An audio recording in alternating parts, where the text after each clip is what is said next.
پھر ایک امتحان پڑ گیا، میں اجتماع میں تھا رائمنڈ کے پچھلے سال، اس کا میسج آ گیا میری فلم تلاش آ رہی، اس کی کامیابی کی دعا کرو۔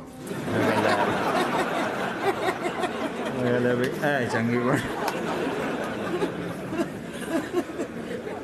میں کہا اب کیا کروں،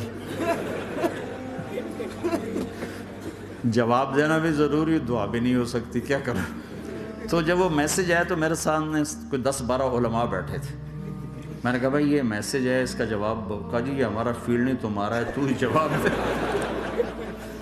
میں سارا دن سوچتا رہا، مجھے کوئی جواب سمجھ میں نہیں آیا کہ جان بھی بچ جائے جواب بھی چلا جائے۔ پھر اگلا دن بھی گزر گیا، مجھے کچھ سمجھ میں نہیں آیا۔ میں عصر کا وضو کر رہا تھا، ایک دم اللہ نے ایک مضمون دل میں ڈالا، تو میں نے فوراً بیٹھ کے اس کو میسج کیا کہ عامر بھائی جو کریٹیو ہوتا ہے نا ذہن، یہ اللہ کسی کسی کو دیتا ہے، تخلیقی ذہن یہ اللہ تعالیٰ کسی کسی کو دیتا ہے، ہر ایک کو نہیں دیتا، اور یہ اللہ کی بہت بڑی عطا ہوتی ہے۔ اور میں نے تمہارے ساتھ جو وقت گزارا اس میں میں نے دیکھا کہ اللہ نے تمہیں تخلیقی ذہن دیا ہے، تم کریٹر ہو، اور جو لوگ اس ٹائپ کے ہوتے ہیں وہ کامیابی ناکامی کی پرواہ نہیں کرتے، وہ اپنے کام سے کام رکھتے ہیں۔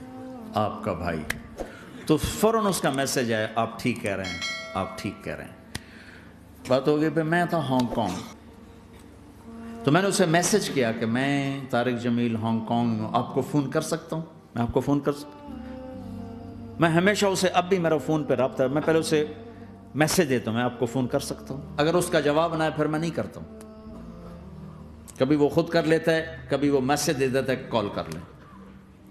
تو تھوڑی دیر بعد اس کا فون آ گیا، کیونکہ میں اس وقت دلی میں ہوں، کانفرنس میں تھا، تو میں نے آپ کا میسج دیکھا تھا، میں اٹھ کے باہر آ گیا ہوں، ابھی آپ سے بات کر کے پھر میں جاؤں گا۔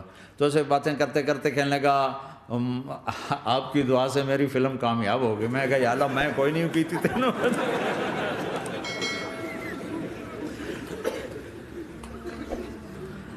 بھائیو محبتیں بانٹو، نفرتیں تو پہلے ہی بہت پھیل چکی۔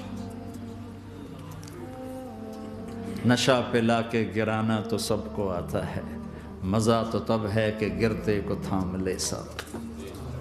برے کو برا کہنا کون سا مشکل کام ہے، برے کا ہاتھ پکڑ کر سینے سے لگانا، برائی سے نکالنا، کام تو یہ ہے۔